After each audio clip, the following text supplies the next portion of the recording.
শহীদদের জাতীয় বীর ঘোষণা করছি।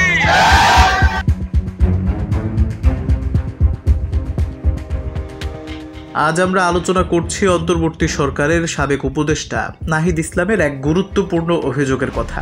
নাহিদ ইসলাম দাবি করেছেন, রাজনৈতিক দলের সঙ্গে আঁতাত করে অনেক উপদেষ্টাই নিজের আখের গুছিয়েছেন।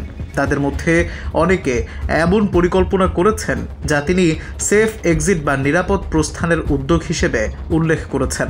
তিনি আরও বলেছেন, অন্তর্বর্তী সরকারের উপদেষ্টাদের অনেককে বিশ্বাস করাটাই গণ অভ্যুত্থানের সবচেয়ে বড় ভুল ছিল। 2024 সালের 8ই অগাস্ট বঙ্গভবনের দরবার হলে শপথ গ্রহণের মাধ্যমে নতুন বাংলাদেশের পথে যাত্রা শুরু করে অন্তর্বর্তীকালীন সরকার। পরে সংযোজন বিয়োজনের মাধ্যমে উপদেষ্টা পরিষদের সর্বশেষ সংখ্যা দাঁড়ায় 23 জনে।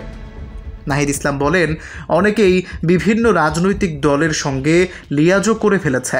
তারা সেফ এক্সিটের কথা ভাবছেন। তারা মনে করছে রাজনৈতিক দলগুলোর সাপোর্টের উপর নির্ভর করে তারা ক্ষমতায় টিকে থাকবে। তিনি অভিযোগ করেন, কয়েকজন উপদেষ্টা ছাত্র নেতাদের অবদানের জায়গা ভুলে রাজনৈতিক দলের সঙ্গে লিয়াজও করেছেন। তিনি আরও উল্লেখ করেন, যারা উপদেষ্টা হয়েছেন তাদের অনেককেই বিশ্বাস করা আমাদের ভুল ছিল।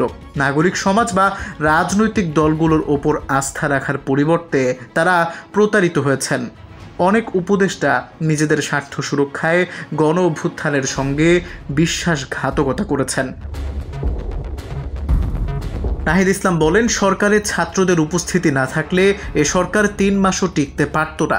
অভ্যুত্থানের শক্তি ছাত্রদের মাধ্যমে সরকারের সাফল্য সম্ভব হয়েছে। তবে কিছু উপদেষ্টা তা ভুলে রাজনৈতিক দলের সঙ্গে আঁতাত করেছেন। তিনি শেষ করেন, সময় আসলে এসব উপদেষ্টার নামও প্রকাশ করা হবে। আল মাহমুদ, চ্যানেল 18।